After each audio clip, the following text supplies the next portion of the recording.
Hi guys, I hope you're well. Today is a beautiful day. I hope you're safe. You put on your masks. You're taking all the precautions that the government is has put in place. So guys, today on motherhood journey, guys, I've had to. My baby is 11 months, turning 1 year next month. So guys, motherhood is not easy. It's not an easy journey. It's hard, and it comes actually with a lot of responsibilities. It comes with a lot of expectations and a lot of changes also. So guys, like for example, in my case, my baby is supposed to turn 1 year next month, so he's 11 months. And one of the challenges that I've had is house girls, because at some point I was working and full time. I had a full time job, and I had to use the house girls. And let me tell you guys, it has been hectic. It has been hectic. I've had I've had to fire like around, I have 8 or 9 house girls within a period of 11 months. Guys, I don't know whether it's just me, ama it's happening to everyone, ama it's a challenge that most mothers have. But I had a challenge of this house girls, because to some point, to some extent, I think the house girls need to understand that being a nanny is a job like any other.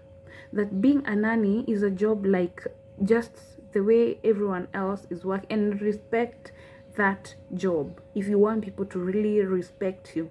Because you find that nannies are very good at the start.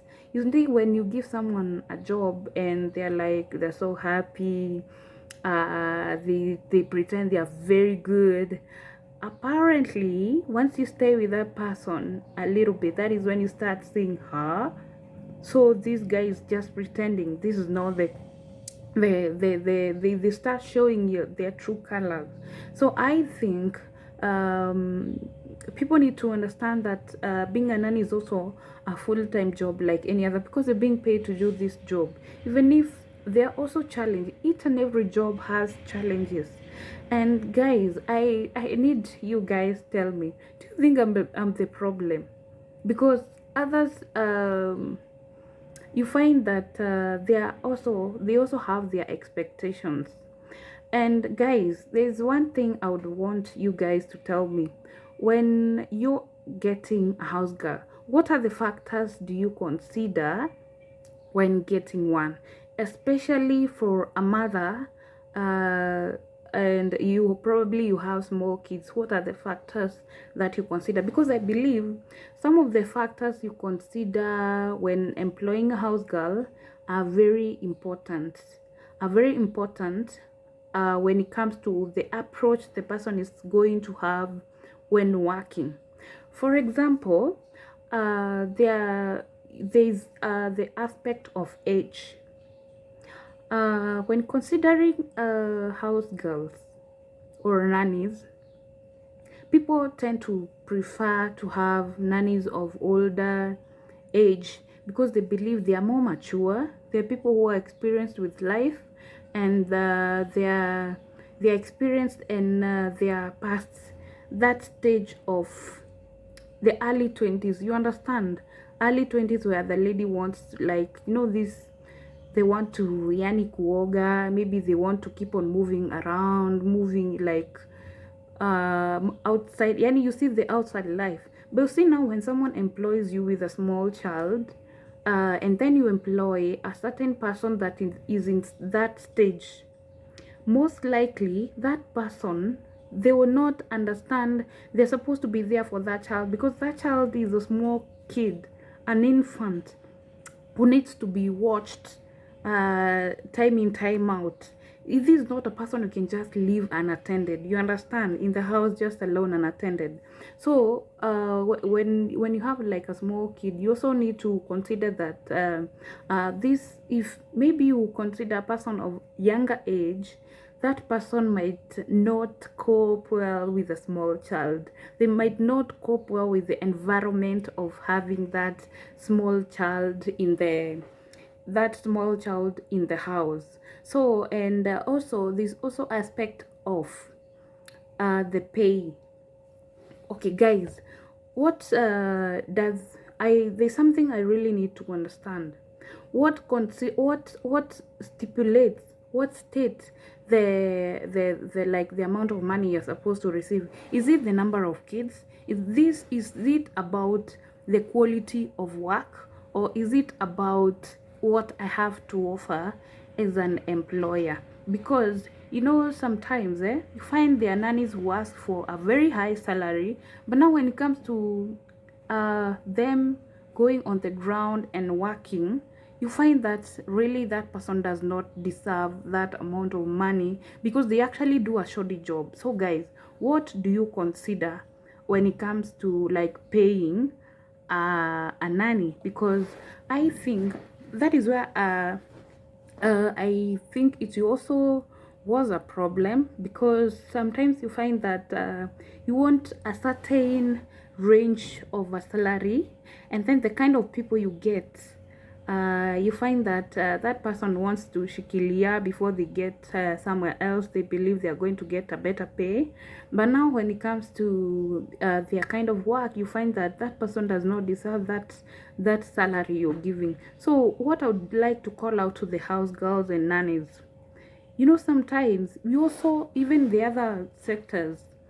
you are told, first of all, yes, you get, there's the starting salary, but you also have the chance to showcase your capability, how you work. Then after that, that is when the person will see if definitely your quality of work is good. You definitely, I don't think there's an employer who stay with you and are paying you, and you really doing a good job. So I think that's a factor also they need to consider. It's not just like, I've gotten a place, maybe that person is paying a certain amount of money, so I'm going to stay there for like a week as I'm looking for somewhere else. That is not right, because I think to some extent it also affects the kind of work you do as a woman. So guys, I don't know what you have gone through as a mother when it comes to house girls, because it was hectic. It has been hectic because it's not easy. You know, you're leaving your child in the hands of someone that you don't know, it's like giving life to someone to look after it. And I think house girls need to understand that that is very sensitive, because you get cases of house girls, sijui mtoto ameachwa, sijui, you know, very cases that you feel like people really need to understand that this is a life. Treat it well, because you know there's something about life. Life has a way of giving back what you offer. Life has a way of bringing back how you treat people to you, to always come back to you. Because you see, the moment you leave that child unattended, the moment you behave funny when your employer is not there, just because you're in the house alone, the life has a way of paying you back at the same measure that you are doing that to your employer. So I think it's high time the nannies and the house girls mature up. Not all of them, but some of them mature up and know that this is also a job. It can also be like a blessing, because there are also nannies who have uh, who have um, who have also excelled, who have had opportunities, because you know, you go somewhere and then you showcase your quality of work. And then these employees touch and is like, is there something you'd want to do? I would sponsor you. And there are good people out there. So I think it's also how you do your work really matters on how you progress as a person. So guys, as we discuss the next topic on motherhood, I would like to read your comments. I would like to read your DMs. Kindly tell me, what are the things that you consider when looking for a house girl? What are the things you consider when you're when you have a house girl or a nanny in your house? So and guys, if there's something you'd really want me to discuss, kindly comment, leave a comment, and I'll look into it, and then we'll have a look at it the next time we have this topic on motherhood. So until guys, my name is Wangoi Muthoni. Please don't forget to subscribe, and guys, let's see each other in the next video of motherhood. Until next time, bye bye.